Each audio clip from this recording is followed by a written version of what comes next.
descends sur nous. Que ta puissance vienne, que ta voix résonne. viens et change nos Viens cœurs. et change nos cœurs, accomplis ta parole. Saint-Esprit, descends sur nous.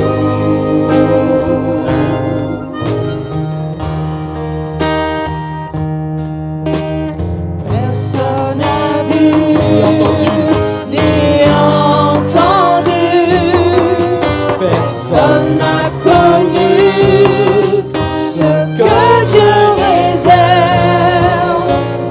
Que les cieux s'ouvrent et que vienne la pluie sur ton Église et sur nos vies. Saint-Esprit, descends sur nous. Descends sur nous. Consolateur, ami,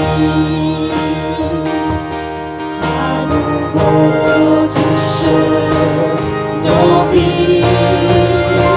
Saint-Esprit, descends sur nous. descends sur nous. Descends sur nous. Que ta puissance vienne, que ta voix résonne. Viens et change nos cœurs, accomplis ta parole. Saint-Esprit, descends sur nous. Personne n'a vu. Personne n'a vu ni entendu, personne n'a connu ce que Dieu réserve. Que les cieux s'ouvrent et que vienne la pluie sur ton Église et sur nos vies. Saint-Esprit, descends sur nous. Descends sur nous. Consolateur, ami, à nouveau touche nos vies.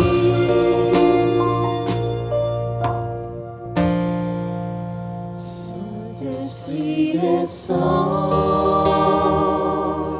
sur nous. Descends sur nous. Victoire. Victoire à Jésus-Christ. Victoire à Jésus-Christ. Victoire à Jésus-Christ.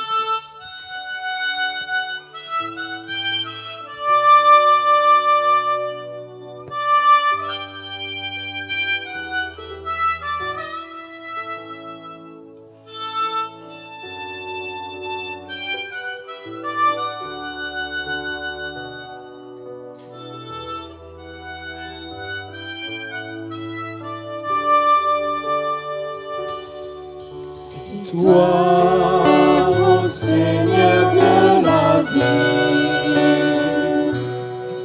et toi, ô Dieu de l'infini, Victoire. victoire au nom de Jésus-Christ, victoire pour le Saint-Esprit. Le règne. Le règne pour le Tout-Puissant. Le règne pour lui dans tous les temps. Car l'agneau a donné son sang, qui crie victoire et maintenant. Victoire au Seigneur de la vie. Victoire au Dieu de l'infini. Victoire au nom de Jésus-Christ. Victoire pour le Saint-Esprit. Son nom, Son nom est parole de Dieu. Il juge et règne dans les cieux. Il est le lion de Judas qui a triomphé du combat. Victoire au Seigneur de la vie. Victoire au Dieu de l'infini. Victoire au nom de Jésus-Christ. Victoire pour le Saint-Esprit. victoire au nom de Jésus-Christ. Victoire pour le Saint-Esprit.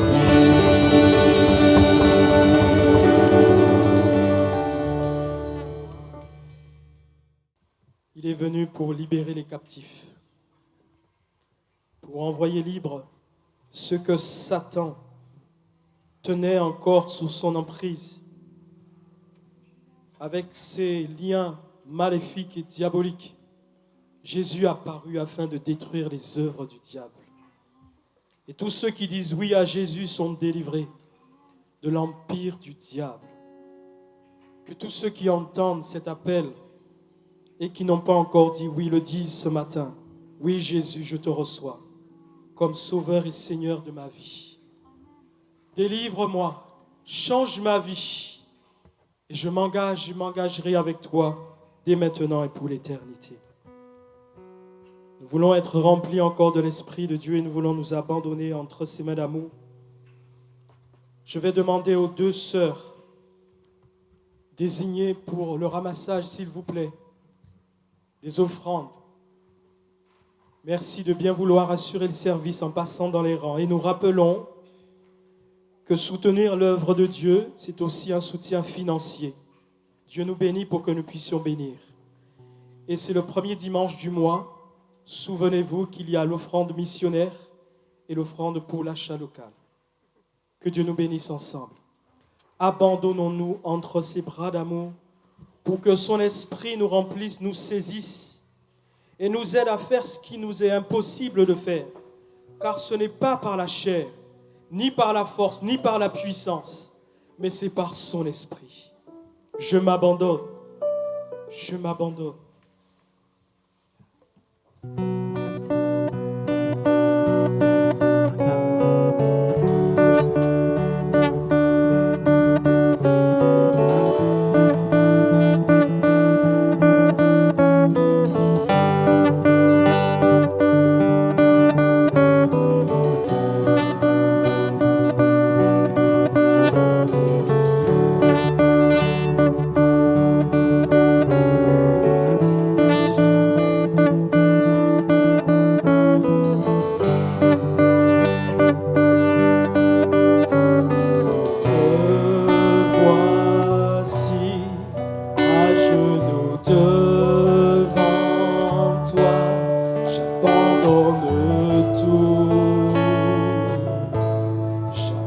m'abandonne tout.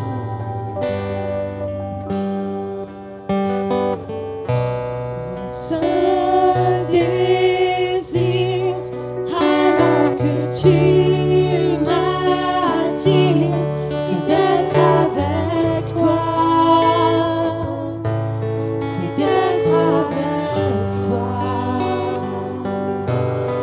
Je m'abandonne.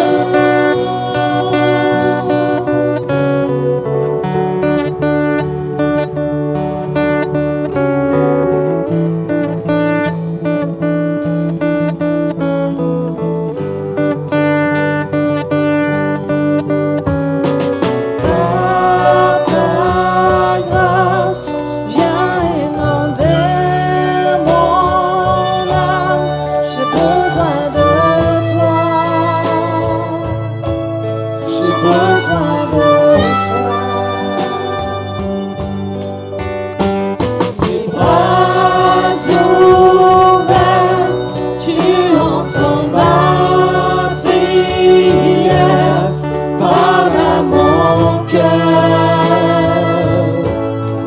parle à mon cœur. Je m'abandonne, je m'abandonne. Je veux te connaître plus, je veux te connaître plus. Je m'abandonne, je m'abandonne. Je veux te connaître plus, je veux te connaître plus.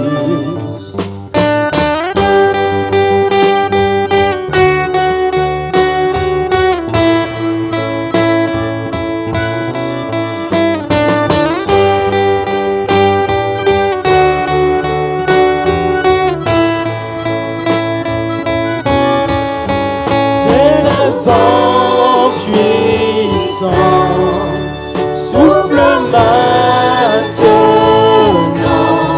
Dieu vient régner, Dieu vient régner en moi.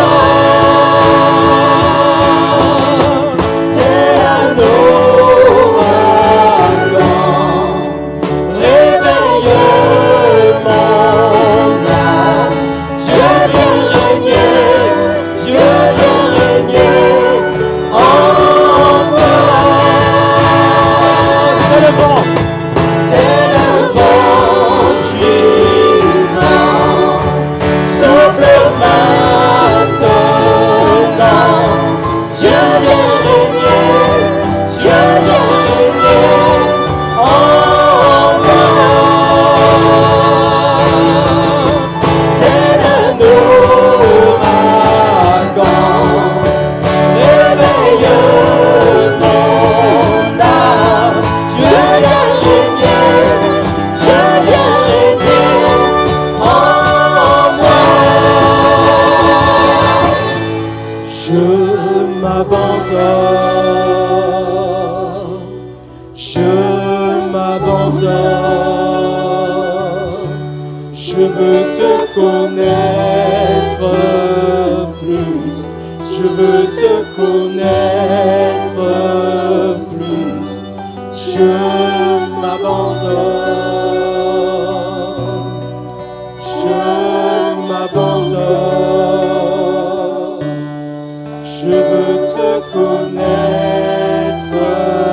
plus, je veux te connaître plus.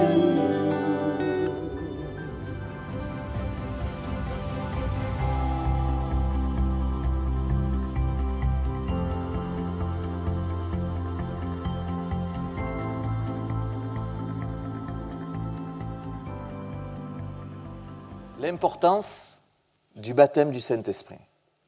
Je pourrais dire, c'est très important. Au revoir, bonne journée. Ça devrait suffire. Ça devrait suffire. Mais on va vérifier dans la parole que effectivement, c'est important. L'importance du baptême du Saint-Esprit. Alors je vous propose quelques éléments pour vous aider à suivre. Il y a la technique qui est là. Merci beaucoup. Donc, bien sûr, le baptême du Saint-Esprit est quelque chose qui est pour nous aujourd'hui. En guise d'introduction, quelque chose qui n'est pas noté sur les slides, mais qui est venu là à mon esprit maintenant, je vous propose de prendre ensemble Actes chapitre 2. Le baptême du Saint-Esprit est proposé dans la parole de Dieu et écrit, expliqué dans la parole de Dieu, notamment dans le livre des Actes. Vous savez, le livre des Actes dans le Nouveau Testament, nous avons les évangiles, Matthieu, Marc, Luc, Jean, et ensuite les Actes. Alors, dans votre Bible, c'est marqué certainement Actes des apôtres. Mais en fait, ça serait plus précis de dire Actes du Saint-Esprit en collaboration avec les apôtres. Et donc, le début du livre des Actes, eh bien, c'est l'effusion du Saint-Esprit au moment de la Pentecôte. Et puis, dans Acte 2, il y a ce discours de Pierre notamment. Et juste ce verset 38, lorsqu'à la fin du discours de Pierre, les gens ils viennent voir Pierre, ils lui disent « Mais notre cœur, il a été transpercé, nous sommes bouleversés. Qu'est-ce qu'il faut faire ?» Et le verset 38, Pierre répond et il dit « Repentez-vous et que chacun de vous soit baptisé au nom de Jésus-Christ à cause du pardon de vos péchés. » Et donc, on voit que au détour de cette prédication de Pierre, ces personnes qui étaient là et qui ont écouté, eh bien, ils ont vécu l'expérience de la repentance. Leur cœur a été bouleversé. Et vous savez, la première œuvre du Saint-Esprit, c'est de nous convaincre de péché, la Bible nous dit. Et ils ont été convaincus. Et donc nous voyons une première action du Saint-Esprit lorsque ces hommes viennent voir Pierre, ils sont perdus, ils ne savent pas quoi faire, mais ils savent une chose, c'est qu'ils sont transpercés et ils veulent suivre Jésus. Qu'est-ce que je dois faire ? Et Pierre, il nous donne avec ces mots une réponse et un premier élément. Il dit en fait, la nouvelle naissance, c'est le Saint-Esprit qui l'opère en nous.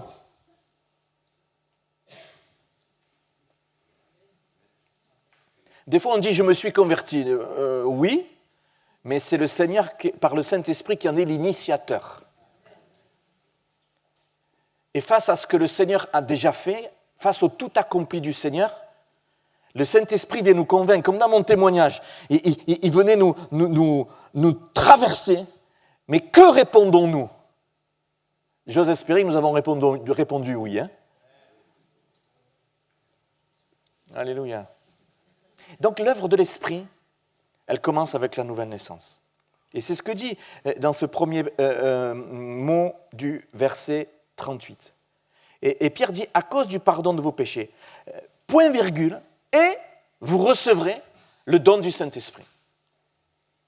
Donc on voit deux choses différentes dans l'action du Saint-Esprit, dans ce court verset. Ce qui va nous occuper, c'est que le don du Saint-Esprit, c'est un autre mot pour expliquer le baptême du Saint-Esprit avec le signe initial du parler en langue. Mais avant, il y a eu une première action du Saint-Esprit qui est l'action de la nouvelle naissance. Et Jésus dira à Nicodème, pour naître de nouveau, il faut que tu naisses d'en haut. Il faut que tu naisses de l'Esprit. Et quelqu'un qui se repent de ses péchés, il naît d'en haut. Et Paul le dit, et ça va s'afficher ce verset dans 1 Corinthiens chapitre 6, verset 19. Lorsque nous donnons notre vie au Seigneur Jésus, il se passe quelque chose d'extraordinaire, quelque chose de surnaturel. C'est que le Saint-Esprit, comme nous venons de le voir brièvement avec l'affaire de Pierre, le Saint-Esprit vient en nous. Et nous devenons le temple du Saint-Esprit. Alors on ne sait pas trop où il est. Mais il est là. Et ainsi, il est au-dedans de toi. Le Saint-Esprit est là. On a beaucoup chanté ce matin, c'était très bien sur le Saint-Esprit. Alors le Saint-Esprit vient, Saint-Esprit descend, Saint-Esprit, etc. Mais en fait, il est là. Et c'est quelque chose de très important. Parce que ça va être un fil rouge de toute cette journée. Le Saint-Esprit, il est là. Il est en toi. Avec l'expérience du baptême du Saint-Esprit, tu reçois l'entièreté de l'expérience spirituelle que nous avons besoin avec la personne du Saint-Esprit. Et dans notre communion avec le Seigneur, j'anticipe un peu, mais avec notre communion avec le Seigneur, nous avons tout reçu par le Saint-Esprit. Une première fois, une régénération, et une deuxième fois, pour un équipement.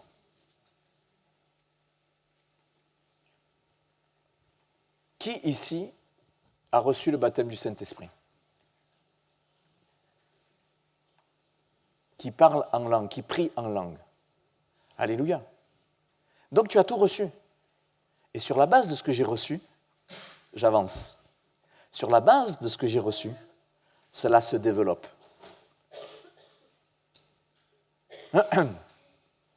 Donc, on revient à nos moutons. L'importance du baptême du Saint-Esprit. Le premier point que je partage avec vous, c'est quelques généralités sur le baptême du Saint-Esprit. Il y a plusieurs mots dans la parole de Dieu, notamment dans les Actes des Apôtres, pour expliquer ça. Il y a le baptême du Saint-Esprit, il y a être rempli du Saint-Esprit, il y a recevoir le don de l'Esprit, il y a recevoir la promesse. Et c'est aussi, quand il est écrit, avoir l'Esprit répandu sur eux, quand nous le voyons dans les Actes des Apôtres, toutes ces expressions expriment la même expérience. Ce n'est pas qu'il y a plusieurs expériences, mais il y a plusieurs mots pour exprimer la même expérience. D'accord? Donc quand vous lisez, il ne faut pas que vous soyez perdus. Ok? Bien. Et donc, dans le mot baptême du Saint-Esprit, il y a l'idée du baptême, comme le baptême d'eau. Et donc, dans ce mot baptême, c'est une question d'être plongé. C'est une question d'être rempli à déborder. Et le fait que ça déborde, ça ne sort pas par les oreilles, ni par le nez, ça sort par la bouche. Et le signe que tu es rempli à déborder, tu te mets à parler. C'est pas magique, c'est pas mystique, c'est pas psychologique. Tous les mots en hic, sauf moustique. C'est spirituel.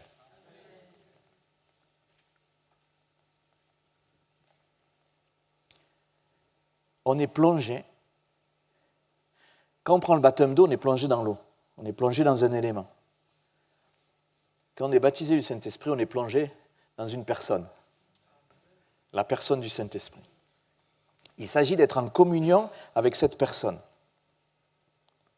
On ne peut pas avoir peur du Seigneur. On n'a pas peur de Jésus. On n'a pas peur de Dieu.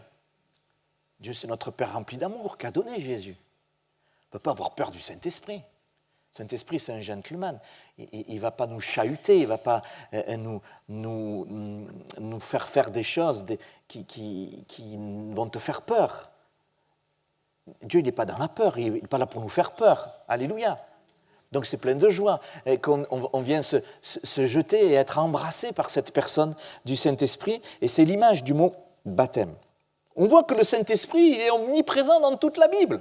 C'est une personne divine. Et la promesse de l'effusion de l'Esprit, et avec ce signe initial qui est le parler en langue, ce n'est pas quelque chose qui sort du chapeau juste au moment des Actes des Apôtres. C'est quelque chose qui a été prophétisé depuis longtemps. Ce n'est pas quelque chose de nouveau, c'est quelque chose qui est là depuis longtemps. Alléluia. Regardez ce que nous lisons dans Jean chapitre 14, verset 16. C'est une volonté du Père, du Fils et du Saint-Esprit de nous accorder cette promesse. Jésus, il dira, et moi je prierai le Père, il vous donnera. Donc, ce n'est pas un truc avec seulement le Seigneur Jésus, mais le Père, le Fils et le Saint-Esprit, depuis toujours, se sont accordés pour nous accorder cette promesse, pour que nous puissions marcher d'une manière digne devant le Seigneur. Que nous puissions servir d'une manière digne, complètement remplis et en communion de cette personne divine qui est le Saint-Esprit. Alléluia. Et donc ici, le Seigneur, il dit, c'est un autre consolateur. Sous-entendu, tout ce que j'ai été, le Saint-Esprit le sera. Tout ce que j'ai fait, le Saint-Esprit le fera. Waouh! Le même esprit qui a ressuscité Christ, tourne-toi vers quelqu'un et tu lui dis, il est en toi. Eh oui, c'est extraordinaire. Consolateur, littéralement, une aide. Mais aussi, la signification, c'est le maître. Le Saint-Esprit dans notre vie doit être le maître. Nous ne nous servons pas du Saint-Esprit. C'est plutôt le Saint-Esprit qui se sert de nous. C'est pas la même chose.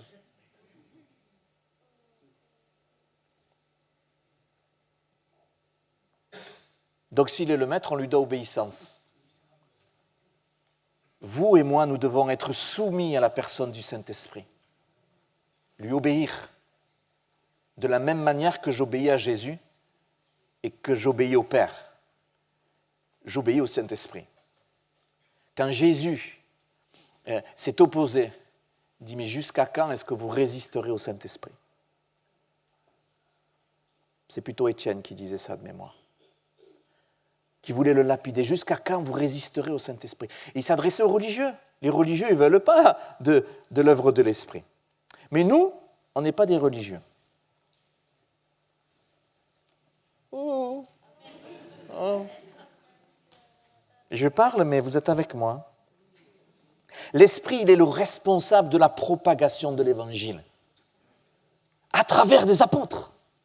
À travers des hommes et des femmes, encore aujourd'hui. Le Saint-Esprit va pas faire ce que tu dois faire. Mais il va te donner la force de faire ce que tu dois faire. Alléluia. C'est pas pareil. Donc le Saint-Esprit est vraiment le moteur, c'est lui qui nous donne la dynamique, la dynamos. L'Église et chacun de nous, l'ensemble des collaborateurs. Des fois on entend dire, Seigneur, je suis ton instrument, je suis l'instrument du Saint-Esprit. Oui, je veux bien, mais je trouve que le mot n'est pas adapté. Parce que l'instrument, tu le laisses sur l'estrade, il ne va pas bouger. Il va être passif. Et dans notre marche avec le Seigneur, et dans notre désir d'être rempli du Seigneur, la passivité est quelque chose qu'il faut combattre. On veut que le Saint-Esprit nous remplisse, on veut être baptisé du Saint-Esprit, on veut être utilisé par le Saint-Esprit, mais on est là. On médite tellement qu'on s'endort. On n'est pas seulement des instruments. Le Seigneur, il veut pas travailler à ton insu, il veut travailler avec toi. Donc, on est plus des collaborateurs et des collaboratrices du Saint-Esprit. Mais nous voulons réaliser que le Saint-Esprit, il est là, et c'est une personne avec qui tu dois avoir une communion. Et tu ne peux pas avoir une communion parfaite si ton expérience avec la personne du Saint-Esprit n'est pas complète. Et elle se complète par cette expérience du baptême du Saint-Esprit. Donc c'est une nécessité absolue. Non seulement que tu reçoives, mais que tu te serves de cette arme extraordinaire qui est le parler en langue.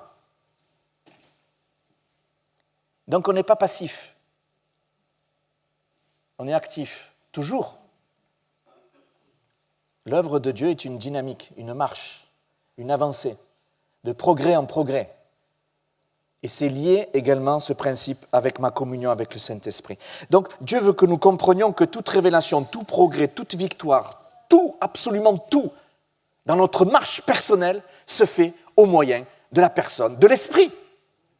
Si je suis fermé à l'Esprit, si ma communion est coupée pour X raisons, mon progrès spirituel s'arrête. Se fige dans le temps.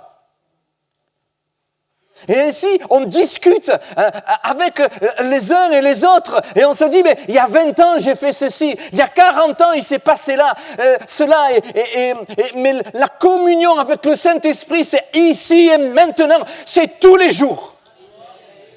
Tous les jours.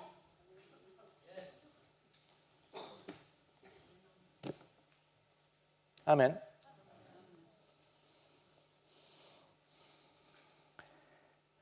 Le baptême du Saint-Esprit avec le signe initial du parler en langue, c'est appelé la promesse du Père. C'est un don, c'est un cadeau pour tous ceux qui lui appartiennent. Donc ce n'est pas sur la base de tes mérites, c'est sur la base de la foi et de l'obéissance. La foi et l'obéissance. Ce n'est pas seulement pour les actes des apôtres, ouais, quelqu'un va me dire, mais Pasteur Jacques, c'était au début ça. C'était pour booster l'Église, pour qu'elle naisse, pour lui donner un peu une dynamique. Maintenant, on est sur des rails. C'était avant. Non, c'est faux. On est toujours dans le moment de l'Église.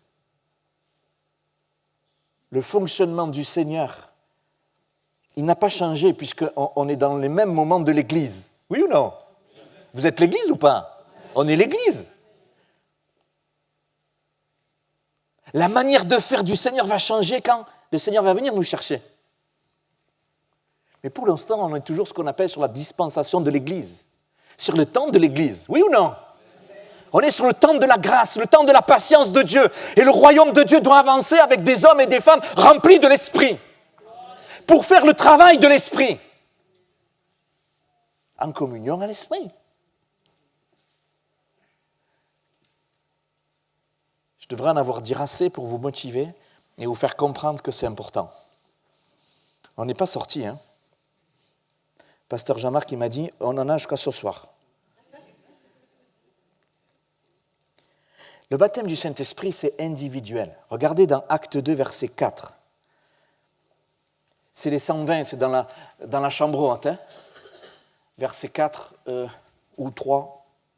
Ils furent tous remplis du Saint-Esprit, ils se mirent à parler en d'autres langues selon que l'Esprit leur donnait de s'exprimer. Acte 2, verset 3, des langues semblables à des langues de feu leur apparurent, séparées, distribuées les unes des autres et se posèrent sur chacun d'eux. On voit que les 120, ils sont ensemble, ils sont en train de prier. Le baptême du Saint-Esprit, il vient sur ta vie, tu commences à parler en langue quand tu pries, en prière. On le reçoit quand je prie. On va le voir. C'était très facile à recevoir. Très facile. S'il y a quelqu'un ce matin qui ne l'a pas reçu, tourne-toi vers quelqu'un qui est à côté de toi, tu dis ce matin, je vais le recevoir. C'est très facile. Mais c'est individuel. Chacun de nous qui sommes disciples, qui avons donné notre vie à Jésus, avons besoin de le recevoir. Ce n'est pas l'Esprit qui est descendu sur l'Église. Et quand tu viens à l'Église, tu reçois une portion de l'Esprit qui est donnée à l'Église. Non, mais c'est plus que ça. C'est individuel. C'est un équipement personnel. Certes, le Saint-Esprit, il est là parce que nous sommes réunis, nous faisons partie de l'Église, le corps de Christ. L'Esprit est là de manière générale, mais de manière individuelle aussi.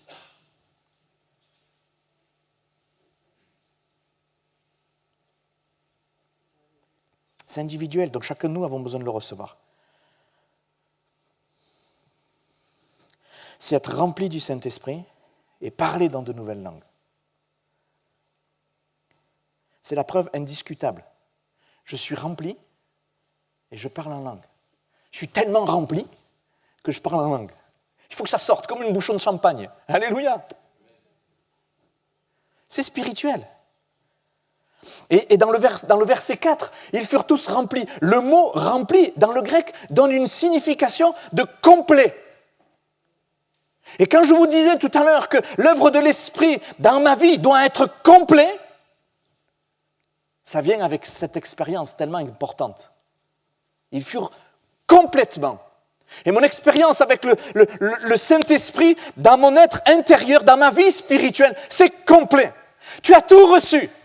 Et parce que tu as tout reçu, tu fais fructifier. Tu ne fais pas fructifier quelque chose que tu n'as pas. Tu fais fructifier quelque chose que tu as reçu. Je voudrais vous sensibiliser sur le fait que tu as reçu.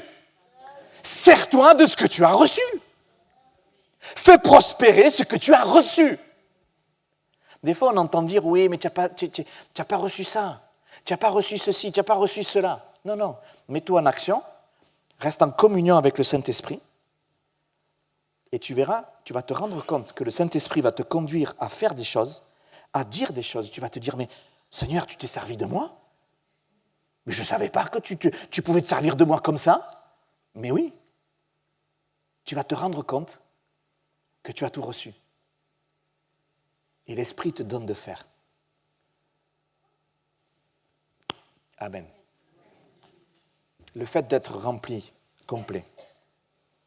Oui? Ça veut dire qu'il ne s'agit pas seulement de recevoir, seulement de baragouiner une sorte de glossolalie, je ne sais pas trop si ça vient de Dieu ou pas. Bon, ça, c'est le début. C'est le début de quelque chose qui doit s'intensifier. C'est à peine le début, ce n'est pas une finalité, c'est le début. C'est comme l'engagement des eaux du baptême, c'est le début de la marche chrétienne ou c'est la fin de la marche chrétienne? C'est le début. Des fois, il dit, ça y est, je suis baptisé, c'est bon, je suis arrivé. Non, on sera arrivé quand on sera dans le ciel. Et dans le baptême du Saint-Esprit, c'est pareil. Quand tu commences à parler en langue, c'est le début. C'est le début où vraiment tu peux être utilisé. C'est le début où ton expérience avec le Seigneur, elle est complète. Alléluia. C'est pour ça que c'est important de recevoir. Parce que si tu n'as pas reçu, il y a quelque chose qui est en suspens, que le Seigneur veut te donner et que tu dois désirer, qui est pour toi. Il n'y a que les disciples dans la chambre haute qui ont attendu dans la prière l'effusion de l'Esprit, l'accomplissement de la promesse. Mais ça fait 2000 ans que ça s'est passé. Depuis, l'Esprit est répandu. Et dès lors que tu demandes l'accomplissement pour toi, individuellement, de cette promesse, c'est ici et maintenant, si tu crois et que tu obéis. Alléluia! Donc le deuxième point que je partage avec vous, c'est l'importance, bien sûr, du baptême du Saint-Esprit. On va lire Actes chapitre 1. Ça va? C'est pas trop compliqué ce que je vous dis? Je ne vous ai pas encore perdu? Bon, si vous voyez qu'il y a quelqu'un à côté de vous qui commence à méditer profondément, les yeux fermés, vous le secouez un peu. Donc Acte 1, on lit juste cet entretien que le Seigneur a avec ses disciples. Nous sommes au moment où Jésus est mort, où Jésus il est ressuscité et qu'il est apparu justement aux disciples. Et le Seigneur va juste après ces quelques mots, va être élevé dans le ciel. Il va retourner auprès du Père. Alléluia. Donc nous en sommes là. Verset 4. Comme Jésus se trouvait avec eux, les disciples, il leur recommanda de ne pas s'éloigner de Jérusalem, mais d'attendre ce que le Père avait promis. Ce que je vous ai annoncé, leur dit-il.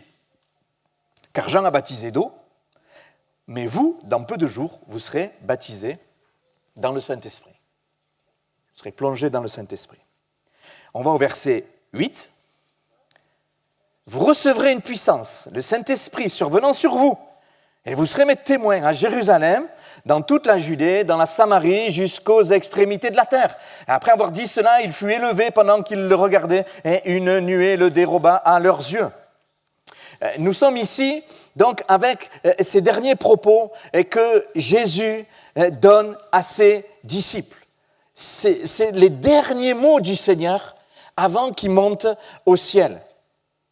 C'est ses dernières recommandations. Je voudrais l'illustrer avec notre vie de tous les jours. Il y a au milieu de nous des hommes et des femmes qui sont parents, non? Plusieurs parents. Ou vous-même, si vous n'avez pas d'enfants, vous avez été enfant. On a tous été enfants, ok? On a tous été confrontés à un moment donné où nos parents ou nos parents, ils nous ont dit, écoute chérie, avec ton père, on s'absente. On te laisse à la maison. Tu ne réponds pas au téléphone. Tu ne réponds pas à la porte. Tu n'allumes pas le gaz. Tu n'allumes pas la télé. Tu es sage. Juste quelques mots, c'est les dernières recommandations, les choses importantes. On ne va pas par quatre chemins, on rappelle des choses. Attention, vous êtes sages. Et pourquoi? Parce qu'on va partir, donc on ne va pas rester une heure à refaire leur éducation, mais on rappelle des choses importantes, oui? Le Seigneur va partir. Il leur a déjà dit les promesses par rapport à l'effusion de l'Esprit. Le Père l'avait déjà annoncé depuis les temps anciens. C'était clair. Et Jésus, il dit, voilà, vous restez à Jérusalem, vous ne bougez pas jusqu'à ce que vous ayez reçu la promesse. C'est les dernières recommandations. C'est les choses les plus importantes. Il aurait pu les serrer dans les bras, dans ses bras. Ils auraient pu pleurer, dire je m'en vais, mais ça va aller. Il peut y avoir eu un moment d'effusion, une manifestation de l'amour du Seigneur pour ses disciples. Non. Et Jésus, il est allé au plus direct. Jésus est allé à l'essentiel, au plus important. Le plus important pour vous maintenant, c'est recevoir la puissance. Eh oui, vous recevrez une puissance. Il va à l'essentiel. Pourtant, il le dit à ses disciples. Dites, c'est pas n'importe qui, c'était ses disciples quand même. Ça faisait 3 ans et demi que les disciples suivaient Jésus. Oui ou non? Est-ce que les disciples, ils aimaient Jésus?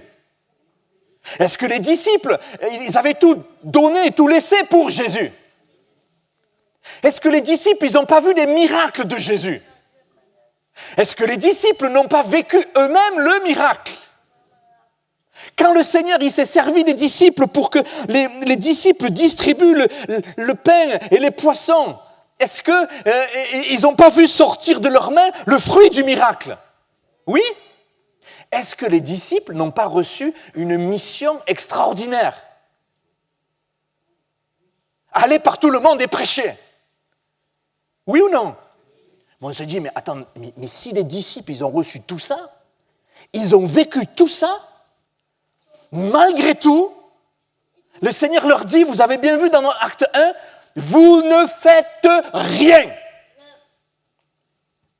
Je peux jouer un peu de l'instrument, je suis fort. Je peux faire plein de choses. J'ai des talents, j'ai des capacités. Non. Le Seigneur, il dit, tu ne fais rien jusqu'à ce que tu reçoives la puissance. Pourquoi?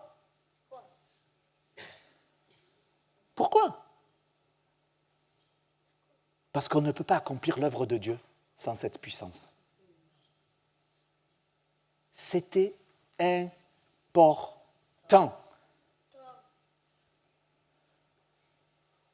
Dites, si le Seigneur il dit que c'est important, si pour le Seigneur c'est important, ça devrait être important pour nous aussi, non? Si c'était une contrainte indispensable pour les disciples, eux ils étaient dans les starting blocks, ils allaient partir dans la Judée, la Samarie, aux extrémités de la terre, ils étaient à fond et tout. Wouah! Le Seigneur il dit, oh, calmos, d'abord tu dois être équipé. Pourquoi? Parce que sinon tu vas au casse-pipe.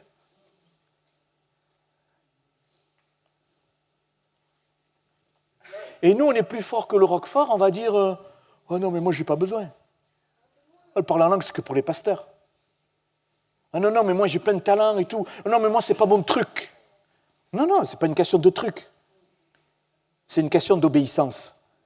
Si le Seigneur, il te dit que c'est important, s'il a dit aux disciples que c'était important, ça va être important pour nous, pour chacun de nous. Sinon, on dit, Seigneur, non, toi, t'as choisi ça, mais moi, je ne suis pas d'accord, donc je préfère faire autre chose. Non, c'est important. Oui? Acte 1:8, vous recevrez la puissance. Dans le grec, vous avez entendu certainement dynamis, dynamique, qui est traduit par force, pouvoir, capacité, miracle. Donc si on veut accomplir les choses de Dieu à la manière de Dieu, le baptême du Saint-Esprit n'est pas une option. C'est pas une option.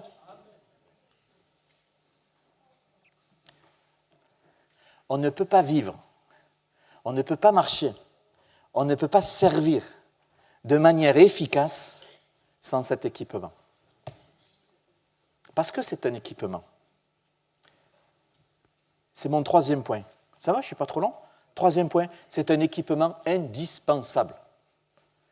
On en a besoin. Vous recevrez une puissance survenant sur vous.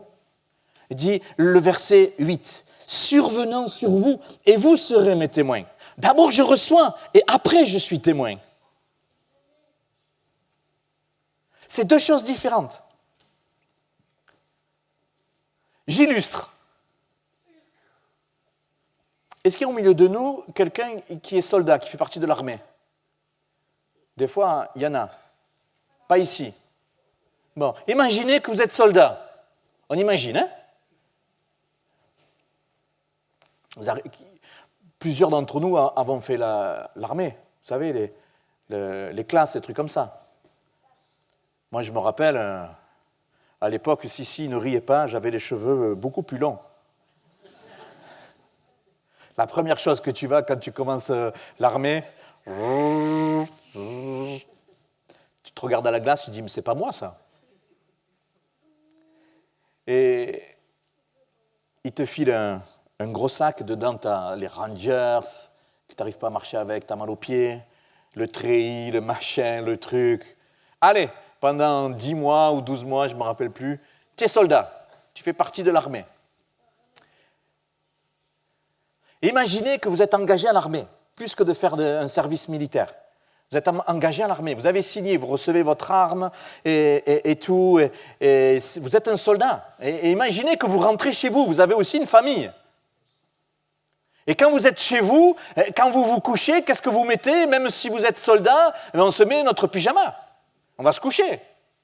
Et quand c'est le week-end, on n'est pas à la caserne, on n'est pas en mission, eh bien on est avec les enfants, qu'est-ce qu'on fait? On se met notre basket, notre jogging, notre short, notre t-shirt, et on va jouer avec les enfants ou on va faire notre sport.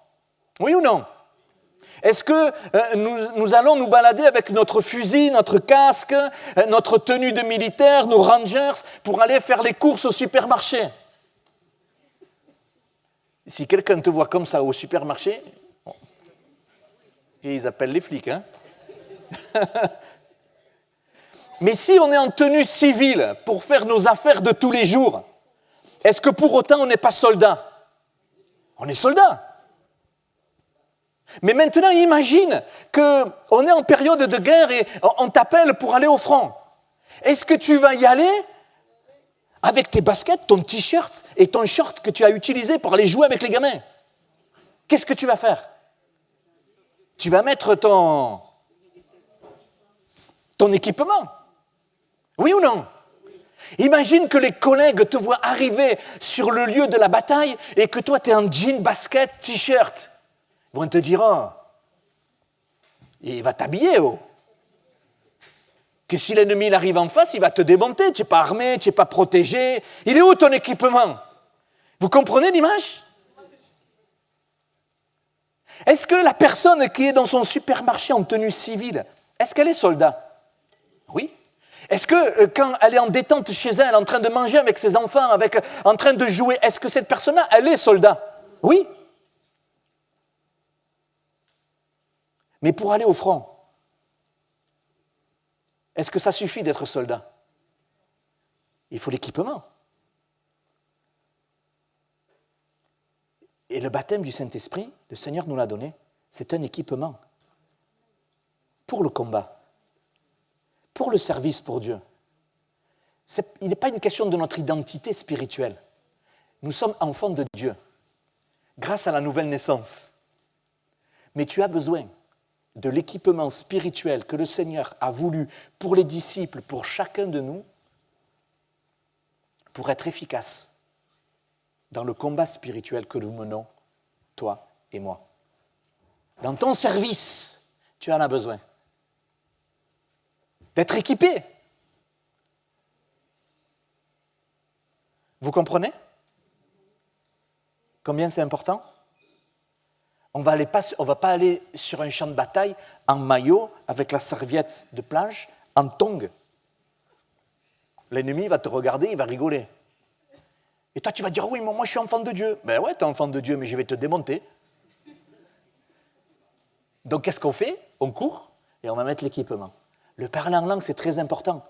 Ce n'est pas seulement le fait de parler en langue des mots que tu ne dis pas, que tu ne sais pas ce que ça veut dire, je veux dire. C'est un équipement spirituel indispensable. Ça va? Je vous ai convaincu? Il faut que je vous dise encore des choses quand même. On doit être tous, vous et moi, motivés de comprendre ces choses-là. Parce qu'on veut servir Dieu de manière efficace. On veut servir Dieu de la meilleure façon. On veut servir Dieu comme Dieu veut que nous le servions. Parce que dans le service pour Dieu, c'est Dieu qui fixe les règles. Ce n'est pas le pasteur. Ce n'est pas nous. C'est lui. Nous sommes dans son service. Oui? Donc on veut obéir. Alléluia. Alors Jean chapitre 7. Jean chapitre 7. Comment recevoir? Mais avant de vraiment comment recevoir, il faut qu'on lise cela. Jean chapitre 7. Bien sûr, le Seigneur Jésus fait une invitation et il prophétise en même temps. Le dernier jour, verset 37. Le dernier jour, le grand jour de la fête, Jésus, se tenant debout, s'écria « Si quelqu'un a soif, qu'il vienne à moi et qu'il boive. Celui qui croit en moi, des fleuves d'eau vive couleront de son sein, comme dit l'Écriture. » Et il dit cela de l'Esprit que devaient recevoir ceux qui croiraient en lui, car l'Esprit n'était pas encore, parce que Jésus n'avait pas encore été glorifié. Là, c'est clair. Jésus, il parle de l'effusion de l'Esprit qui allait se passer à la Pentecôte, quand il allait monter au ciel. Et donc, comment on fait? Comment cela se fait-il? Qu'est-ce que nous voyons dans ce texte? Quelque chose qui est beau, et quelque chose qui est très important. Verset 37, Jésus se tenant debout, s'écria « Si quelqu'un a soif, qu'il vienne à moi et qu'il boive. » Donc la première chose pour recevoir, il faut avoir soif. Merci. On ne peut pas obliger à quelqu'un de boire s'il n'a pas soif. Un nourrisson de 3 mois, que tu lui mets le biberon devant la bouche, s'il ne veut pas boire, il ne boira pas. Le Seigneur ne veut pas nous forcer, mais il nous invite fortement. Si quelqu'un a soif, qu'il vienne et qu'il boive. Donc Jésus est la source. Jésus est la source. Alléluia. Jésus est la source.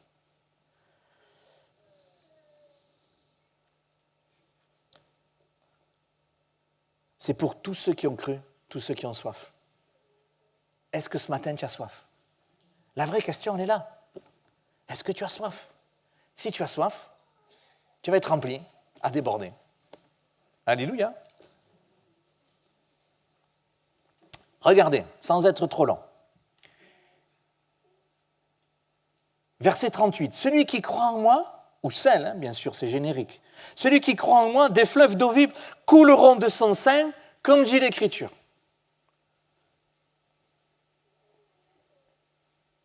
On le relit. Verset 38. Écoutez bien. Celui qui croit en moi, des fleuves d'eau vive descendront du ciel. Ah non, attends. Couleront du ciel. Ah non plus. Elles sortiront du pasteur. Des fleuves d'eau vive, qu'est-ce qui se passe? Qu'est-ce qui est écrit? Du sein de qui? De celui qui a soif. De son sein. Mais comment? Mais je croyais qu'il fallait que je ressente quelque chose de particulier pour que ça marche. Moi, je ressens rien, ça peut pas marcher. Non.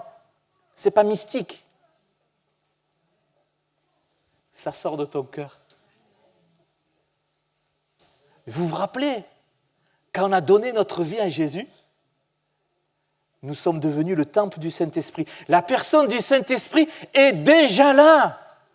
Ça part de là et ça jaillit. Alléluia. Cachez votre joie.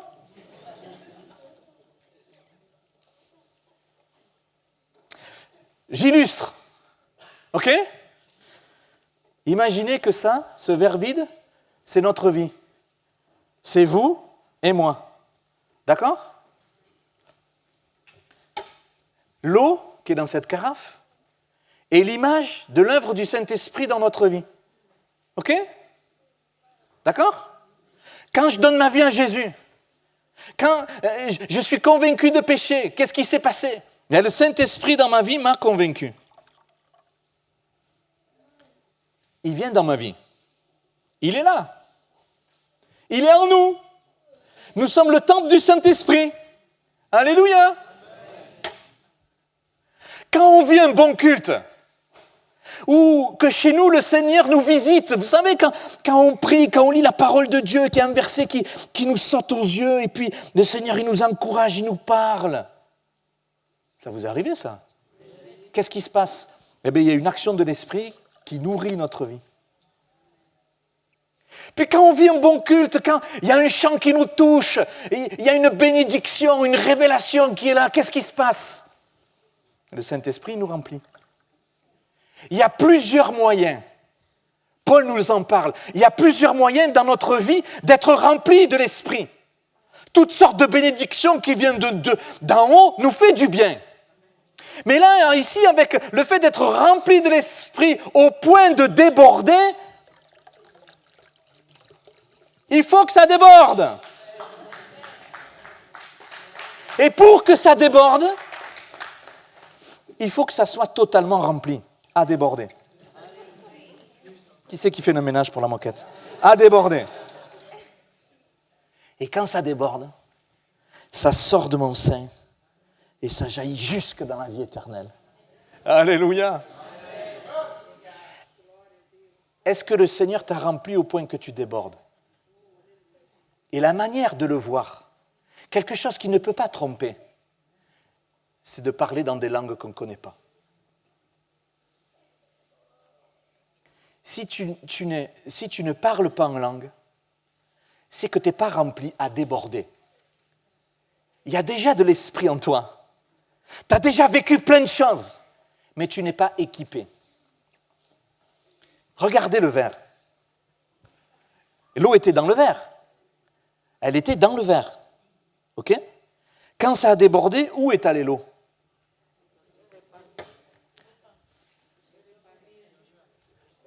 Elle est allée à l'extérieur du verre avant de descendre ailleurs. À l'extérieur. Tu ne comprends peut-être pas l'importance du parler en langue. Et quand je te parle que c'est un équipement, c'est que, en fait, spirituellement, quand ça jaillit de ta bouche, à chaque fois que ça jaillit de ta bouche, en fait, ça déborde de dedans ton cœur. Ça sort.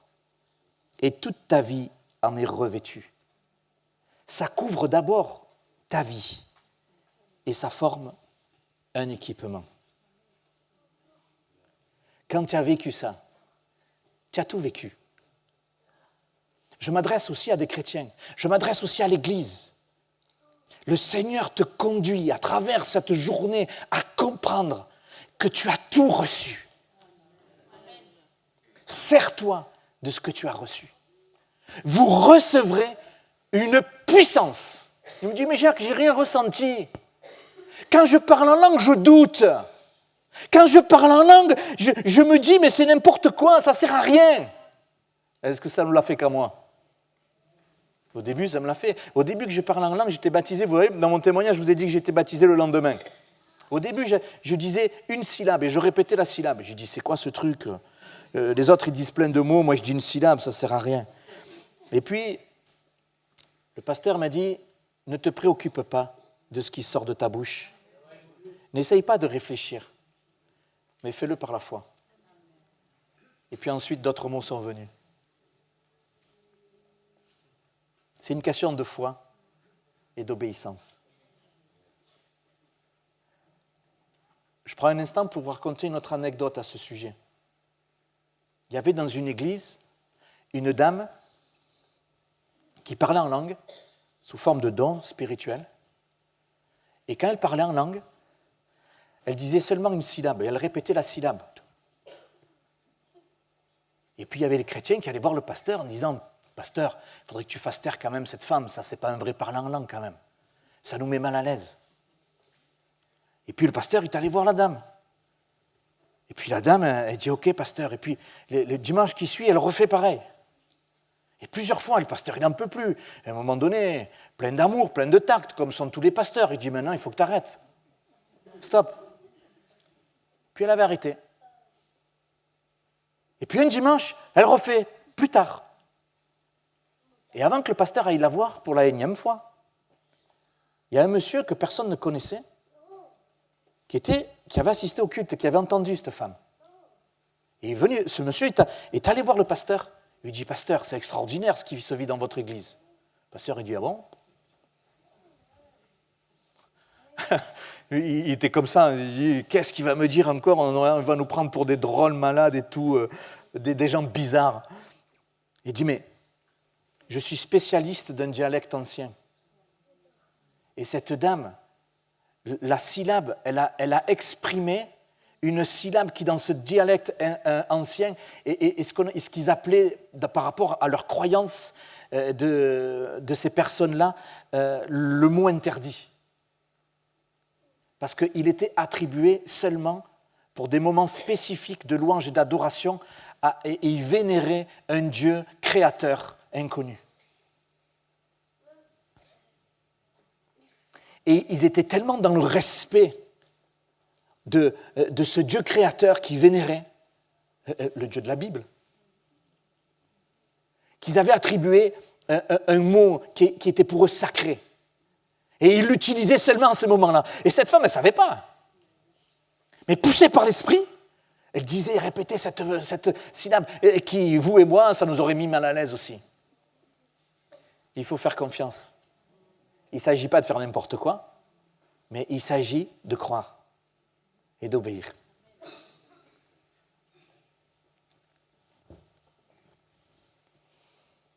Alors, je veux rester pratique. Comment recevoir? C'est le dernier point. On va y arriver, vous croyez? Je voudrais vous persuader, je voudrais te persuader, si ce n'est pas déjà fait, que c'est pour toi. D'accord? Regardez ce que nous lisons dans Luc 11. Luc 11.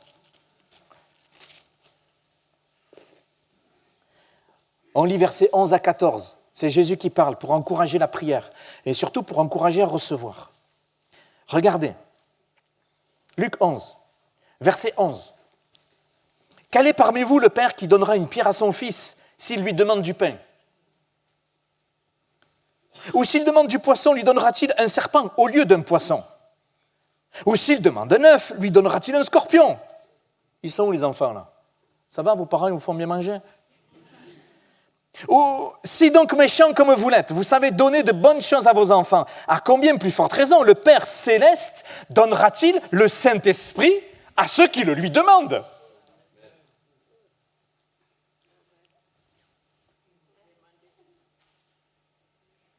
Si tu demandes, tu peux être sûr de recevoir.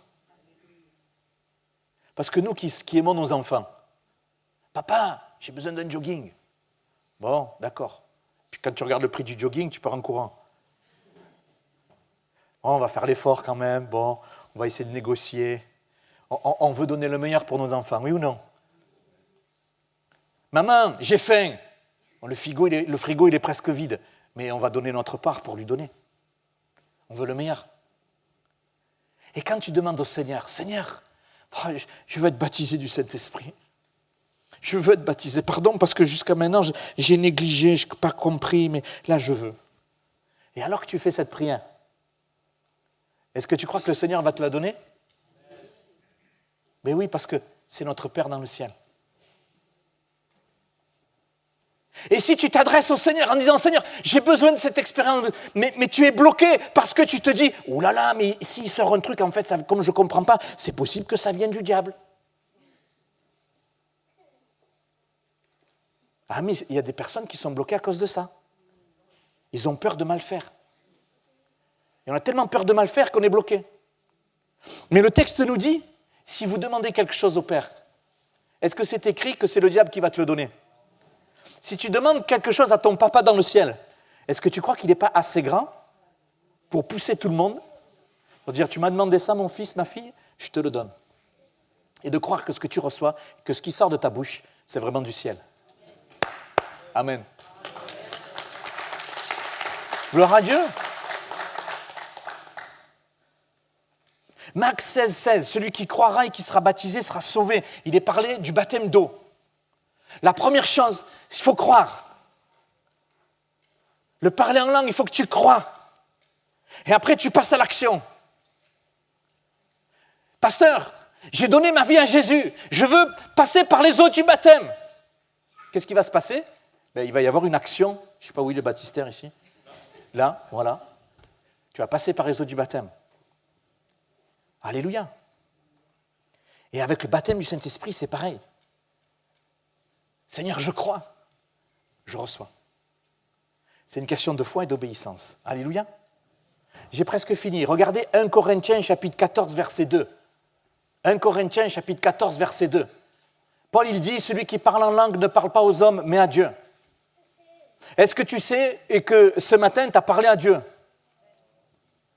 Quelqu'un va me dire, mais pasteur Jacques, je ne parle pas en langue, moi. Mais est-ce que tu sais que tu as parlé à Dieu en français? Quelqu'un dira, celui qui chante, il prie doublement. Peut-être que tu n'as pas élevé ta voix pour prier, mais peut-être que tu as prié à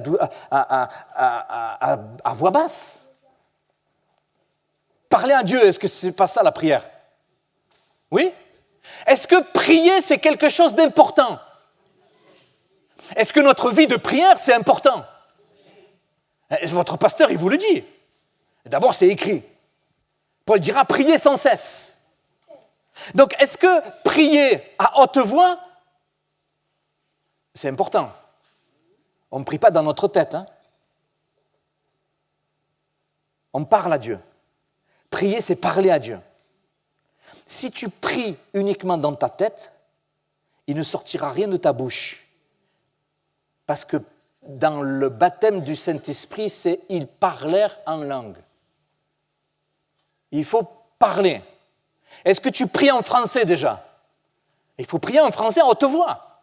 Il faut parler à Dieu à haute voix. Dans ta voiture, quand tu fais ton sport, quand tu es chez toi, tu parles à Dieu. Et quand tu parles à Dieu, tu pries. Est-ce qu'on est obligé d'avoir une posture? Est-ce qu'on est toujours obligé d'être dans notre cuisine ou dans notre salon, à genoux? C'est bien si on peut le faire, mais des fois on ne peut pas. Mais pour autant, on parle à Dieu. C'est important.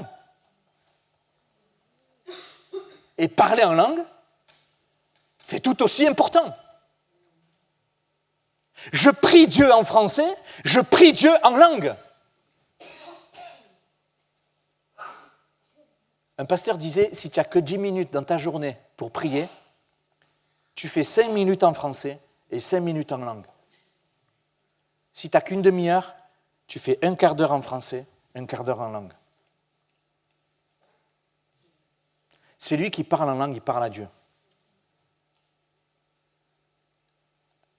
De la même manière que quand tu parles dans ta langue maternelle.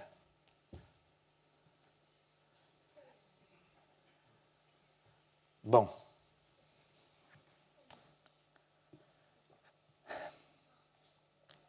Celui qui parle en langue ne parle pas aux hommes mais à Dieu. Il parle à Dieu. Tu parles à Dieu. Tu pries Dieu. Tu pries d'une manière parfaite. Vous savez, quand on parle dans notre langue maternelle, on ne prie pas de manière parfaite. Vous savez pourquoi? Pourquoi? Parce que nous ne sommes pas parfaits. Tout simplement. Parce que quand nous prions au Seigneur, que nous lui apportons tous les sujets de prière, il faut le faire. Mais ça passe par le filtre de nos émotions. Ça passe par le filtre de notre éclairage. Ça passe par le filtre de notre intelligence. Et donc nous sommes limités, nous sommes imparfaits. Et quand nous prions dans notre langue maternelle, nous apportons une prière certes importante, mais imparfaite. Quand tu pries en langue, mamma mia, c'est l'arme nucléaire. Tu pries une prière parfaite. Pourquoi? Parce que ça ne passe pas par ton humanité. Ça passe de Dieu qui est en toi et ça va direct toucher le cœur de Dieu qui est dans le ciel. Ligne directe, c'est comme le téléphone rouge. Donc, mes amis, qu'est-ce que j'essaye de vous dire? J'essaye de vous dire que c'est important, mais j'essaye de vous dire que la prière en langue, c'est efficace. Dites, si on prie de manière parfaite. Est-ce que cette prière parfaite, elle va être dans la volonté de Dieu? Oui ou non? Répondez-moi. Eh oui. Donc si cette prière qui est parfaite, elle est dans la volonté de Dieu, est-ce que Jésus n'a pas dit que si vous priez en mon nom, selon la volonté de Dieu, cette prière sera exaucée? Quand tu pries en langue, même si ton intelligence ne comprend pas ce que tu dis, ce n'est pas le problème. Le problème, ce n'est pas ce qu'on comprend. Le problème, c'est que ça touche dans le monde spirituel. Donc, à chaque fois que tu pries en langue et que tu as compris ce principe très important, à chaque fois, ta prière en langue va porter. Ça va toucher le mille. Alléluia!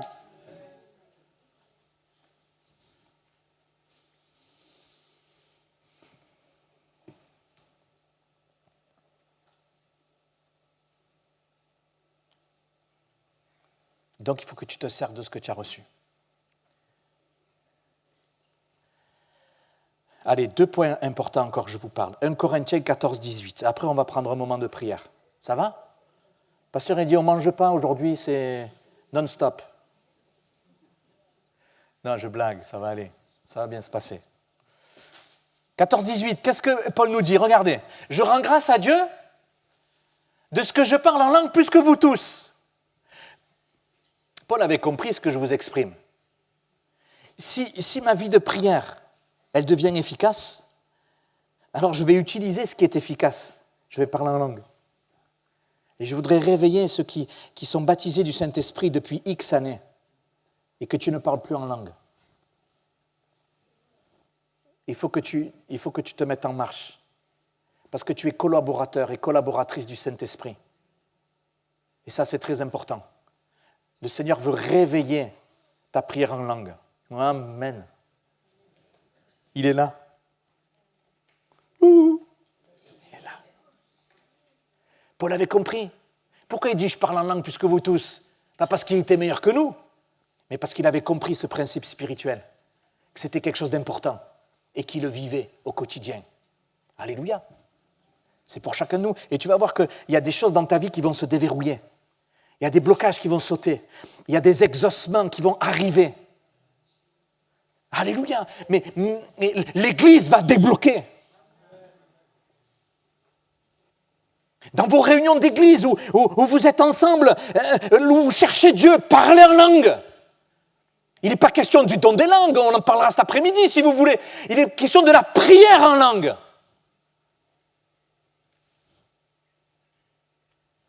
Quand vous faites des cellules de maison, priez en langue. Les verrous vont sauter. Parce que c'est des prières parfaites. Gloire à Dieu. Quand on ne sait pas quoi dire, quand on a épuisé tous les sujets de prière et qu'on est nous-mêmes épuisés, on est là, Seigneur, j'ai prié là 22 minutes 30, j'en peux plus. Je ne sais plus quoi dire et j'ai tout dit. Parle en langue. Alléluia.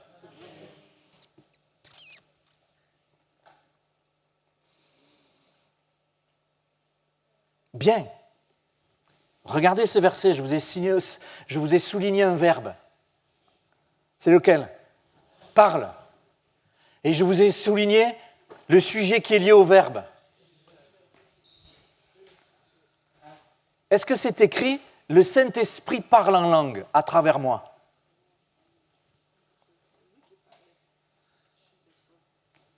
Paul dit « Je parle ». Je parle. Qu'est-ce que ça veut dire? Ça veut dire que c'est un choix personnel. C'est une démarche de foi, ta bouche s'ouvre. C'est toi qui ouvres la bouche, c'est pas le Saint-Esprit va venir pour t'écarter la bouche. Il ne va pas sortir la langue, la taper et la faire re-rentrer et dire maintenant tu peux parler. C'est toi qui parles. Je parle. De l'abondance du cœur, la bouche parle. Donc tu pries d'abord en français, si tu n'es pas baptisé du Saint-Esprit. Tu répands ton cœur, tu penses fort au Seigneur et tu parles. Mais c'est nous qui parlons, c'est nous qui choisissons de parler. Ok? C'est spirituel, c'est pas ni émotionnel ni mystique. C'est spirituel. Et nous touchons un point important pour recevoir. C'est toi qui parles. Tu es participant, tu es collaborateur, collaboratrice avec le Saint-Esprit. Pourquoi est-ce que le Seigneur il choisit ça? Pourquoi il a choisi ce signe qui nous confronte quand même? C'est bizarre, tu sors de ta bouche un truc que tu ne comprends pas quand même. C'est chelou. Non, humainement parlant quand même. Pourquoi est-ce qu'il a choisi cette manière-là? Pour toucher notre volonté. Pour nous faire comprendre que l'œuvre de Dieu ne passe pas par notre intelligence, elle passe par son esprit. Et Paul dira que lorsque nous parlons en langue, notre intelligence, elle est au repos, elle est au stérile. Elle ne maîtrise pas. Pourquoi? Parce que vous et moi, avant de bouger, on a besoin de comprendre. Ça fait un bon moment que je m'évertue à ce que votre intelligence comprenne. Est-ce que c'est clair? Mais pour autant, il faut que ton intelligence se soumette à ta volonté et à ta décision d'obéir et de faire cette démarche de foi. Dieu l'a voulu comme ça. Et je dois me soumettre. Nous devons nous soumettre. On n'aime pas le Seigneur avec notre intelligence. On l'aime avec notre cœur. Je prie pour que ton cœur soit touché, que ta volonté soit touchée, que ta volonté soit touchée, ta volonté d'obéir, de dire Seigneur, je le veux pour moi ici et maintenant. Que ma bouche s'ouvre au nom de Jésus. À l'effusion de la Pentecôte, ils étaient à Jérusalem. Les gens qui venaient pour la fête, ils ont dit mais qui c'est ça? Il raconte les merveilles de Dieu. Les disciples parlaient en langue. Ils ne savaient pas ce qu'ils disaient. Ils racontaient des merveilles de Dieu. Alléluia. Alors,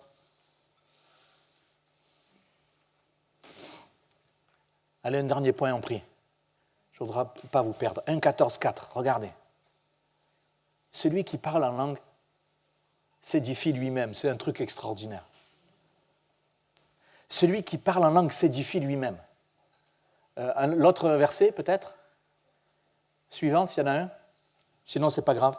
1 Corinthiens, chapitre 14, verset 4. C'est Paul qui parle toujours. Et c'est un autre effet de la prière en langue. Pendant que tu apportes au Seigneur en langue une prière parfaite, il se passe, c'est le deuxième effet qui se coule. Pendant que tu apportes une prière parfaite, en toi, le Saint-Esprit qui est en toi, il te construit. Il construit Christ en toi. Il t'édifie. Il te fortifie. Ça ne vous l'a jamais fait? Lorsque vous priez en langue, vous êtes fatigué, vous ne savez plus quoi faire, vous ne savez plus comment prier, vous sentez comme un poids dans vos pensées, vous êtes troublé. Puis vous vous mettez à prier en langue. Et puis tout d'un coup, les forces reviennent. Les pensées s'éclaircissent. La joie revient. Celui qui parle en langue, il s'édifie lui-même. Il y a un renouvellement spirituel par le moyen de la prière en langue. Et tout ça fait de vous et de moi des hommes et des femmes forts, équipés pour le service, dans l'adversité. Ça nous construit. Alléluia. Je veux vivre ça plus que jamais. Nous devons vivre ça plus que jamais, sinon nous allons être emportés. Compris? On ferme nos yeux quelques instants. J'espère que je n'ai pas été trop long. À la Pentecôte, les disciples y priaient. Alors on prie. Les disciples priaient, et l'Esprit est venu. Eux, ils l'attendaient parce qu'il fallait que l'Esprit descende, selon la promesse. Mais l'Esprit est là. Mon frère, ma sœur, toi qui es disciple de Jésus, je voudrais faire un premier appel. On va prendre un moment de prière. On va vous recevoir dans la prière avec Pasteur Jean-Marc. Mais écoute-moi. Déjà, tu es renouvelé sur ta chaise. Tu peux commencer à prier. Tu peux commencer à parler en langue. Juste que tes oreilles entendent ce que tu dis. Tes oreilles entendent ce que tu dis. Pas la peine de crier. Ta bouche exprime des mots. D'abord en français, et puis toi qui es baptisé du Saint-Esprit, reprends la prière en langue. Toi qui as négligé pendant X années. Toi qui as cru que c'était juste pour un moment, et puis maintenant c'était quelque chose qui n'était pas vraiment actif. Là, ce que tu as entendu ce matin, c'est pour toi. C'est pour réveiller le don. Et tout en parlant, le Saint-Esprit va réveiller. Tout à nouveau, tu vas être rempli à nouveau. Alléluia. Tes pensées vont être renouvelées. Ta foi va être renouvelée. Ton amour pour Jésus, ton zèle pour Jésus, alléluia, va être renouvelé. C'est maintenant. Tu le vis. C'est toi qui parles. Allez, ouvre la bouche au nom de Jésus. Exprime, confesse, proclame ton amour pour Jésus, ton identité, ton appartenance à Jésus. Qu'il n'y ait pas de mutisme. L'ennemi, depuis tellement longtemps, il ferme ta bouche. Et là, ce matin, tu la réouvres parce que c'est ton choix. Parce que c'est ce qui est au fond de toi. Au fond de toi, ta vie, elle est pour Jésus. Au fond de toi, tu aimes Jésus. Il y a des circonstances difficiles, des difficultés, des luttes et des combats qui essayent d'étouffer ta foi. Mais ces choses-là sont réveillées maintenant, là, sur ta chaise. Alléluia. Gloire à Dieu. Que la louange jaillisse. On est au pied de Jésus. Dans ton esprit, et tu es devant Jésus, tu es devant la croix. Le sang coule toujours pour te justifier, pour te purifier. Mais l'esprit doit te revêtir. Alléluia, laisse-le jaillir maintenant. Si tu éprouves le besoin de t'approcher, tu le fais. On va prier pour toi. Mais c'est toi qui parles. Je n'ai pas de pouvoir particulier. Jean-Marc non plus. On prie ensemble pour encourager la foi, pour encourager l'abandon. Mais c'est toi qui parles. On est des participants, on est des collaborateurs, des collaboratrices, des hommes et des femmes de l'esprit. Qu'il en soit ainsi. Alléluia.